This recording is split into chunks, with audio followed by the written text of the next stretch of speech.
Vamos lá, galera, falar do capítulo 137 de Shingeki no Kyojin. O roteiro hoje tá bem longo, tem muita coisa pra gente comentar. Faltam 2 capítulos pro término do mangá, galera. E no último capítulo eu pretendo fazer um react ao vivo lendo o capítulo. Pretendo fugir dos spoilers e pretendo, quando lançar o capítulo, ler ao vivo com vocês, só pra gente ver aqui como é que vai ser a conclusão desse mangá, galera, que tá muito hypado. Por que eu tô falando um pouco mais tranquilo hoje? Porque realmente não dá pra empolgar muito, galera. Não pelo final, nada por ter ficado ruim, nada. É porque é realmente muita coisa que a gente precisa comentar. Eu preciso me concentrar aqui, ficar um pouco mais relaxado pra comentar de tudo que eu preciso e não esquecer nada. Vou olhar bastante pro roteiro, vocês vão me ver bastante olhando pro roteiro, mas é porque realmente tem muita coisa escrita. Só queria lembrar, galera, quem não é inscrito, aproveita para se inscrever. Esse vídeo vai ser longo e se você gostar do vídeo, não se esquece de se inscrever e ativar o sininho, galera, para ajudar o canal a crescer. A gente tá quase batendo 400 mil inscritos e vou ficar muito agradecido se você se inscrever no canal. Agora vamos lá falar sobre esse capítulo. A primeira parte foi a conversa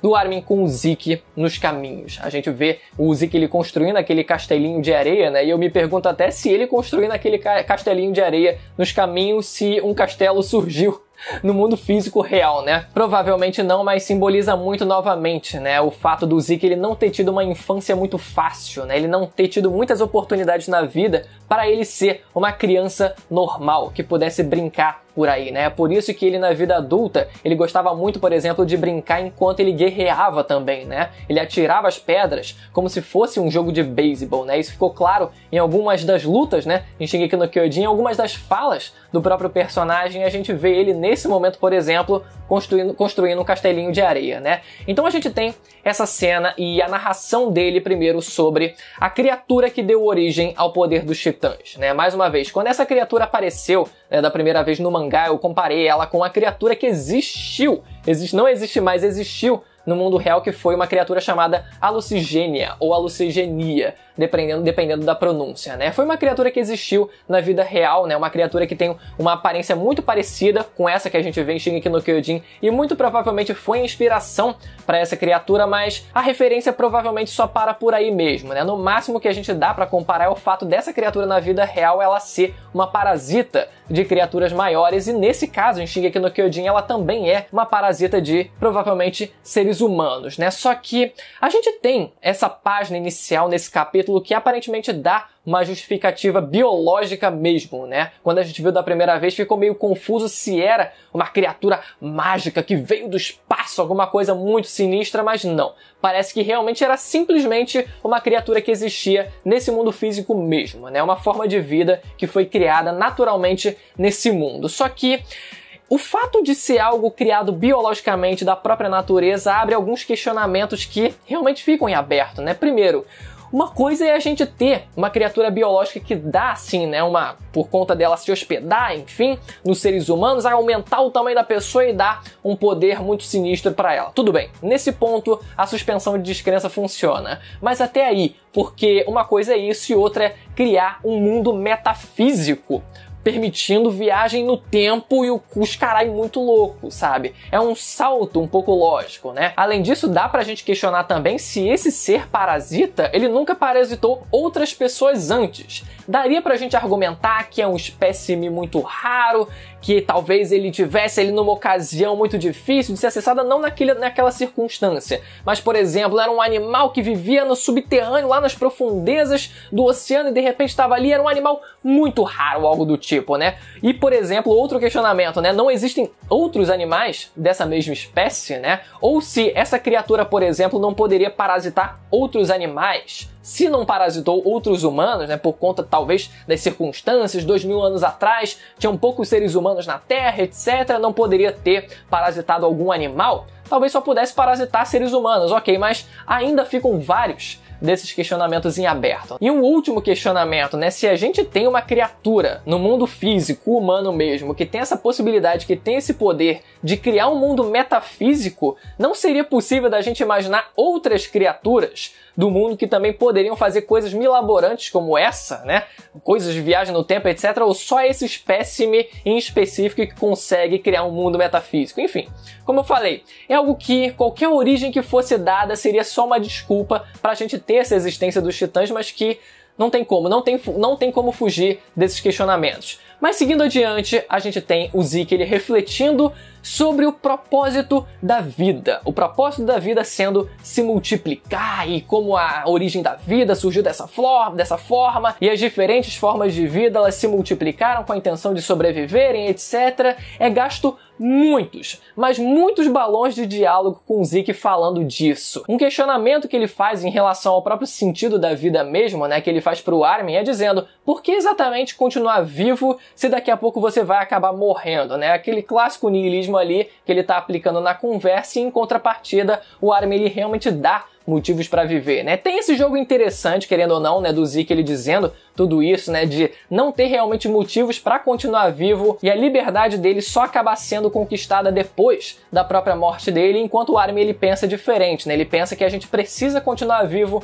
para conseguir continuar explorando esse mundo, né? Para continuar tendo essas realizações pessoais com o mundo, né, nos mínimos detalhes. Então tem esse jogo entre eles dois e o Armin ele argumenta justamente sobre isso, né? Ele relembra esses momentos triviais da própria vida dele que fizeram ele querer estar vivo, que dão essa motivação para ele, né? Que fazem ele querer viver mais um dia, para esperar a nova experiência que ele vai ter, né? Para a nova descoberta que ele vai ter em relação àquele mundo. Então ele dá alguns exemplos como ler um livro num dia chuvoso, né? Ele alimentar um esquilo ou simplesmente ir ao mercado, né? E o último exemplo que ele dá é o lance da folha. Ele tá correndo lá com o Eren e a Mikasa lá para debaixo da árvore e tal. Então é por esses momentos íntimos, né, que ele vive. E o símbolo disso acabou sendo a folha daquela árvore que acabou caindo, né? Então a gente vê o Armin ele conversando com o Zeke, ele pegando naquela folha, aquela folha acabando surgindo na frente dele, só que enquanto ele segura a folha, na perspectiva do Zeke, o que ele vê é uma bola de beisebol, porque querendo ou não, aquilo também é um motivo muito simples, mas que deveria fazer o personagem querer continuar vivo, né? Porque foi um dos poucos momentos em que o personagem ele se sentiu vivo e se sentiu realizado pessoalmente. Muita gente argumentou que o Armin ele estava usando um discurso no jutsu ali com o próprio Zeke, né? E vamos lá. O primeiro ponto é: discurso no jutsu é necessariamente ruim? Não, não é necessariamente ruim. A gente precisa saber se ele foi condizente, se ele foi bem aplicado. Agora vamos lá sobre o Zeke, né? Como eu falei, na maior parte eu acho que acabou sendo mais um discurso vazio mesmo. Ah, o que é vida, não sei o que é estar vivo e tal. Ficou um papo assim, aquela viagem que já ultrapassou, sabe? Que acabou sendo só um discurso vazio, mas que pelo menos uma parte desse discurso todo do próprio Zeke acabou sendo bem aproveitado, que é justamente a fala onde ele se pergunta pro Armin: por que continuar vivo se num próximo dia qualquer você vai acabar morrendo, né? E na perspectiva do Zeke, isso faz total sentido pelo histórico da vida dele. A gente tem uma porrada de desgraça que aconteceu na vida dele, como por exemplo, ele ter vivido praticamente a vida dele toda no meio de uma guerra, né? Depois que ele se tornou um candidato a guerreiro de Marley também, né? Ele acabou condenando os próprios pais a serem mortos também, né? Ele também só tinha 13 anos de vida depois que ele adquiriu o poder do Bestial. Ele acabou sendo condenado a só ter mais 13 anos de vida e ele ainda optou pelo plano de eutanásia, né? Por esterilizar as pessoas de Eldia, né? Os Eldianos. Então a gente tem todo esse histórico carregado para simbolizar o fato de que o personagem ele não teve uma vida realmente onde ele pudesse aproveitar. E a única forma, o único espaço que ele tinha para aproveitar esses pequenos momentos era quando, por exemplo, ele conseguia brincar com o pai adotivo dele, né? Rapidamente, por um curto período de tempo ali, o pai adotivo dele, né? O Tom. Agora, o que eu queria que o mangá ele tivesse feito, ainda mais faltando só 2, 3 capítulos, né? Pra terminar o mangá contando com esses 3 capítulos, eu queria que ele tivesse aproveitado esse momento onde o Zeke ele fica lá filosofando sobre não sei o que, só multiplicar, você vai viver só pra multiplicar a espécie? Ai meu Deus do céu, né? Como se fossem simplesmente animais. Não são. O mangá ele poderia muito bem ter dado espaço, né? Utilizado esses balões para dar respostas concretas pra gente, porque realmente fica muita coisa ali, quase que dependendo da nossa interpretação, que a gente pode até chegar numa conclusão, mas que talvez fosse a hora de realmente dar algumas respostas de forma mais concreta pra gente, né? Como, por exemplo, se a gente tem a participação dos Eldianos nesse capítulo que quiseram ajudar a aliança, isso faz a gente pensar se não teriam outros Eldianos mortos que não tentaram libertar a Ymir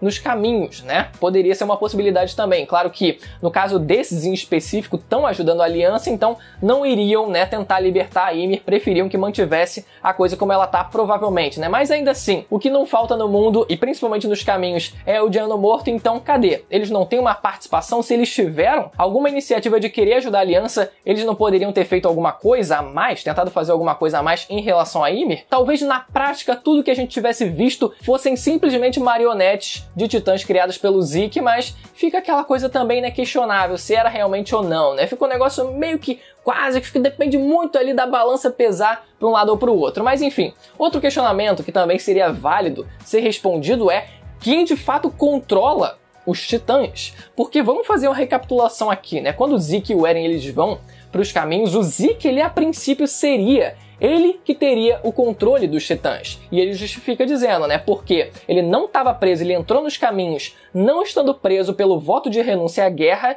e já que a Ymir estava mentalmente presa como escrava durante aqueles 2000 anos e servia a qualquer pessoa com sangue real. Pelo menos é isso que ele fala nesse capítulo, né? E talvez fosse isso que ele achava que era. Porque nesse capítulo, o que o próprio Zeke ele diz também, quando ele agora, dessa vez que ele tá nos caminhos, ele diz que acha que a Ymir ainda se sentia apegada ao mundo que ela deixou atrás, né? Provavelmente se referindo ao próprio povo eldiano dela, né? E o próprio Armin, ele complementa depois que ele teve essa conversa com o Zeke, né? Depois, lá no final do capítulo, ele diz que acha que a Ymir quer se conectar, né? E a gente vê ela ali na frente de vários eldianos nos caminhos. Então ela talvez queira se conectar com seu povo. Então, uma hora depois do Zeke ele ter ficado anos e anos nos caminhos, ele disse uma coisa, que ela era simplesmente um objeto sem vontade nenhuma, e depois, nesse capítulo, ele diz que ela é uma pessoa que tá ali e que ela ainda é apegada ao povo dela. Depois o Eren ele chega e convence ela a se libertar e simplesmente arrasar com o mundo inteiro, né? E ele diz também pra aliança depois que não iria interferir na liberdade dela. Ou seja, em relação à aliança, ele não ia fazer nada para tentar impedir eles, né? Ele só ia simplesmente avançar e se a aliança quisesse tentar parar ele, ele não ia fazer nada, ele ia deixar rolar como fosse, né? Só que mesmo que ele não tivesse interferido de alguma forma, quem decidiu interferir foi a própria Ymir. Ela apareceu lá no mundo real, né, e invocou os titãs do passado, né, todos os titãs originais do passado para irem contra justamente a aliança. Então disso a gente pode tirar o seguinte, que ao mesmo tempo em que a Ymir, ela queria a destruição do mundo, pelo fato do Eren ter conseguido libertar ela, o ódio dela pelo mundo e ela ter descontado, falando, não, realmente, eu quero arrasar com o mundo inteiro. Ao mesmo tempo em que ela estava querendo parar a aliança para que o plano não desse errado, para que o Eren, ele não fosse parado, ele continuasse destruindo aquele mundo. Então, no fim das contas, ela queria proteger o povo eldiano dela, ela tinha um apreço pelo povo eldiano dela, ao mesmo tempo que ela tinha ódio do mundo, mas ela, ao mesmo tempo, não se privava de tentar impedir a aliança que queria impedir esse plano. Só que é aqui que entra o problema, porque nesse capítulo, o Zeke, ele invoca outros titãs originais. Já vou falar o quão legal foi isso, independente de qualquer coisa, já vou falar disso daqui a pouquinho, mas ele invoca esses outros titãs para enfrentarem os titãs que a Ymir tinha invocado, né? Só que, capítulos atrás, quando ele estava nos caminhos com o Eren, ele diz o seguinte, o Zeke ele disse que uma vez que a fundadora se mexe, nada no mundo pode pará-la, quando o Eren ele estava tentando ali abraçar ela e tal, né? Ou seja, tudo bem que o Eren ele fisicamente parou a Ymir, só que ele estava de acordo com as vontades dela, eles dois estavam muito de acordo, então ela acabou cedendo e emprestando poder para ele, né, fazendo as vontades do Eren, então ela acabou sendo parada ali só fisicamente, mas se ela tivesse em desacordo com Eren, a vontade dela é que vai prevalecer, só que a vontade dela prevalecendo, por que o Zeke ele conseguiu invocar esses outros titãs? Não era simplesmente para Ymir chegar e fazer assim e acabou aqueles titãs que o Zeke ele tentou invocar? Não era para simplesmente falhar essa ideia do Zeke ele tentar invocar outros titãs que vão em contrapartida da ideia da própria Ymir? Ela não é um ser absoluto ou ela não é? Nunca foi dada uma resposta definitiva para quem de fato controlaria esses titãs, né? Fica muito subjetivo e muito interpretativo nas falas dos personagens, né? De certa forma fica interessante porque acaba deixando a obra um pouco mais complexa, mas ainda assim, às vezes pode acabar dificultando demais a compreensão, né? Então, se o Zeke ele teve a vontade, como é que ele conseguiu sobressair em relação à vontade da própria Ymir? Ou foi loucura da própria Ymir e no fim das contas ela que deixou o Zeke ele acabar invocando aqueles titãs porque ela mudou de ideia e agora ela quer que a aliança consiga vencer. A gente não sabe. E a segunda parte desse capítulo foi quando eles saem dos caminhos e aqui a coisa fica um pouco mais dinâmica, né? A gente tem a continuação da batalha, a gente tem aqui, agora eu vou falar uma porrada de coisa, porque foi uma porrada de cena de ação que a gente teve. A gente vê a Pieck já aparecendo sem braço, a gente vê o Reiner empalado por vários martelos de guerra, que são basicamente, né, o tipo de titã counter pra ele, né? A gente vê a Anne também na forma de titã, também sem braço, e a gente vê esses antigos titãs salvando a aliança.